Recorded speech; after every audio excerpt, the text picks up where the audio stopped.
Annyeong, good morning, good afternoon, and good evening, mga ka-hope and future. Ang pag-uusapan po natin ngayong araw ay bagong update ang seasonal farm worker or seasonal worker program sa South Korea. Pero bago ko po simulan, ay bakit nga ba mga ka-hope and future ang ating magiging tawagan? Kinuha ko po to sa isang verse sa Bible na makikita po sa Book of Jeremiah sa Old Testament, chapter 29, verse 11. Sinasabi po doon na, "For I know the plans I have for you, declares the Lord. Plans to prosper you and not to harm you. Plans to give you hope and a future." So, sinasabi po doon, hope and a future. Kaya mga ka-hope and future, naniniwala po ako doon na bawat isa po sa atin ay meron ng plano ang Lord. Dineclare niya na po yan. Kaya abangan po natin ang gawin pa ng Lord sa bawat isa sa atin. Kaya itong video na ito na ginawa ko ay sana makatulong sa ating mga kapwa Pilipino na naghahangad na makapag-apply at makapagtrabaho sa South Korea. Ilang years na rin po ang lumipas bago ako nakagawa ng content about dito sa seasonal farm worker in South Korea. Nagsimula akong bumuo ng FB page way back 2023, month of April or March yata, hindi ako nagkakamali. Sa ngayon, meron na po kaming mahigit 32,000 na member para din makakuha ang bawat isa ng iba't ibang information patungkol sa pag-apply ng seasonal farm worker maging sa EPS sa South Korea. Sinama ko na yung EPS kasi iisang bansa lang naman kasi sila kaya magkasama po yung page na yan, ang seasonal farm worker at ang EPS. Dahil same din naman ng process yan, government to government naman. Kaya lang, medyo nagkaiba lang ng konti sa seasonal worker program through LGU. So, ayan po. Magpapakilala po muna ako bago tayo magsimula at magtuloy-tuloy na. Pero, ayaw niyo pong tapusin ang video na to sa dulo na ito. Share ko po sa inyo yung bagong update na aking nakukuhang information patungkol sa seasonal worker program. So, ayun po. Ako po si Louie, dating EPS worker in South Korea na minsan nagangad din mag-apply ng seasonal farm worker.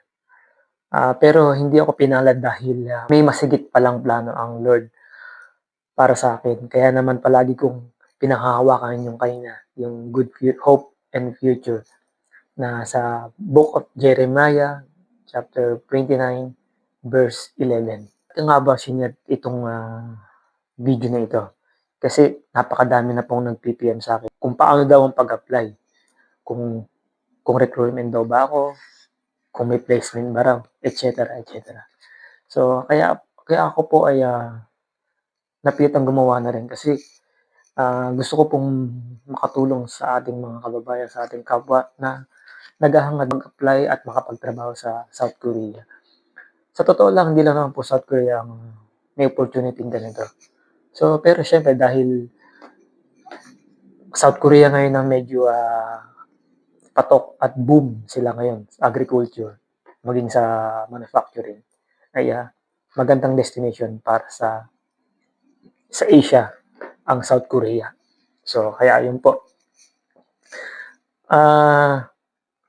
Isa rin pong dahilan kung bakit ginawa ko po itong content na ito patungkol sa seasonal worker in South Korea kasi madami po kasi na nabibiktima o nagkakamali ng pag-apply sa bagay na ito.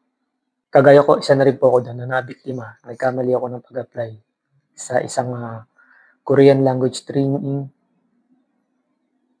center sa may Laguna. Nagkamali po ako doon dahil akala ko makakapagpalakad sila. Although sinabi naman nila na nakapagpaalis na daw sila. May proof naman pinakita. Kaya lang tingin ko, ibang visa yon, hindi siya seasonal. Sa aking palagay lang.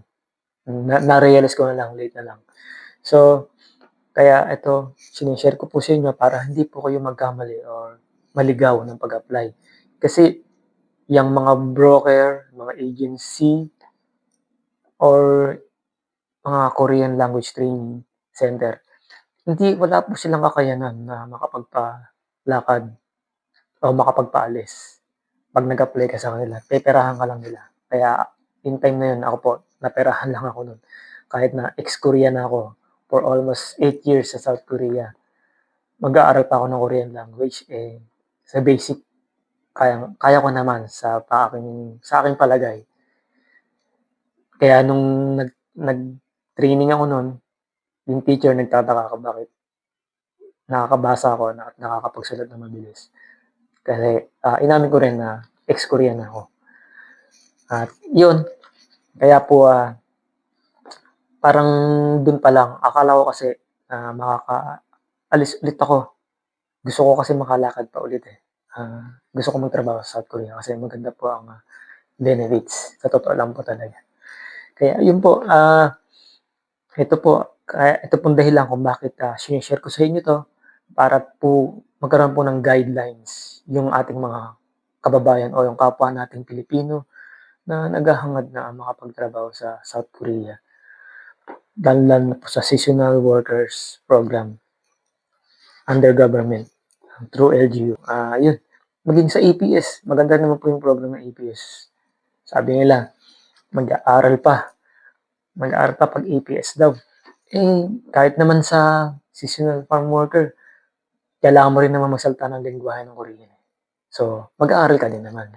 Kaya lang hindi siya mandatory na kailangan aralin mo. Pero sabi ng iba na sa page namin na sa Facebook na yung ibang LGU daw required na mag-aral.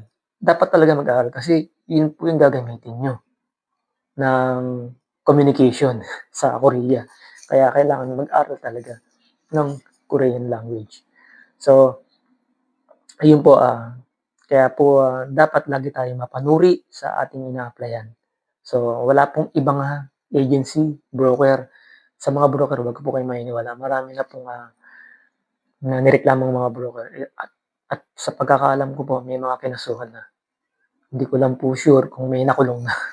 Kasi sa may Laguna sa amin, San Pedro, marami pong humabol doon. Ako, hindi na po ako nag-aksaya ng time para habulin yun. Kasi kailangan nating maghanap buhay para sa pamilya. Pero bago ko po sabihin yung bagong update ng seasonal farm worker, maganda po yung balita po na ibibigay ko sa inyo base po sa mga article tsaka sa yung mga nasa Korea na. So, yung duration and visa type na ina-applyan ng mga seasonal farm worker para sa pagkakaalam niyo po, para po sa information niyo lang po, 90 days or 3 months sa C4 visa. At sa mga bago yata ngayon o yung mga nai-extend yung 5, hindi yata extend, pero meron pang nai-issue doon ng E8 visa o yung 5 months. Maganda po yung balita para sa ating mga kababayan na naghahangad na mag-apply. At yung mga country na nabigyan ng opportunity, kagaya po ng isa na po yung Philippines, Vietnam, Cambodia at Kyrgyzstan. Sa base po sa article na sinearch ko, yan lang yung bansa na nabasa ko disclaimer lang po, hindi po ako professional sa ganitong bagay. Pero syempre nagse-search din naman po ako bago ko po bitawan yan, yung salitang yan. So, sa Pilipinas po, marami pong municipality natin na nabigyan ng privilege na makakuha o makapagtrabaho ang ating mga kababayan sa bansang South Korea. Gaya po ng municipality ng iba't ibang municipality sa Batangas. Kasi may Bawang Batangas meron ako nabasa Bawang. Sa Cordova, sa San Juan, San Leonardo, tsaka may Tarlac din dito. So, yan lang yung nabasa. So, ito din po, ayon sa Korea Times, December 24, 2025, last year quota, 96,000 sa agriculture to sa agriculture lang po to. Ang napakarami po ito. Kung hahatiin po yan sa bansang nabanggit po kanina, marami po yan. Napakalaking bilang po niyan. Next year na quota, 2026. So, kaya abangan nyo po ito. Mga ka-farmer, mga ka-hope and future. Ang quota po ay 109,100 ayon po sa article ng The Korea Times. kahit kayo po, pwede nyo pong search yan para makita nyo po kung totoo po sinasabi ko. Kasi hindi naman po maglalabas ng article ng The Korea Times in public o i-publish through online nang hindi sila sigurado. Kaya po sila naglaglas ng quota due to labor shortage. Ganun pong katindi ang kakulangan, pangangailangan ng South Korea sa labor pagdating sa agriculture. Maging sa EPS, alam ko, next year ata 80,000 pa rin. 80,000 na sa manufacturing ang kailangan. So madami po 'yan.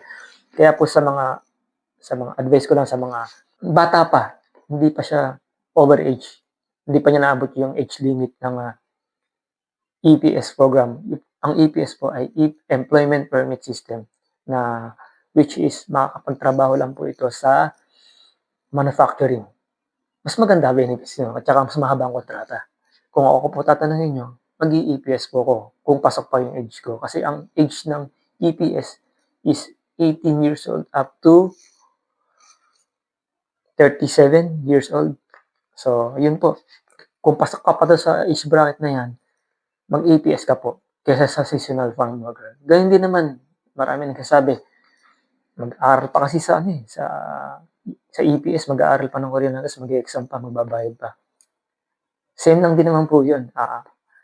Kung wala po kayong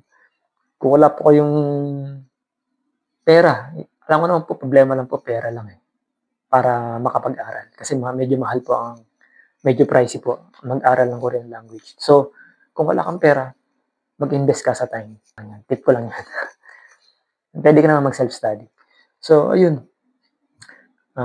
Ito na po yung huli na aking sasabihin, yung bagong update ng patungkol sa seasonal farm worker sa South Korea.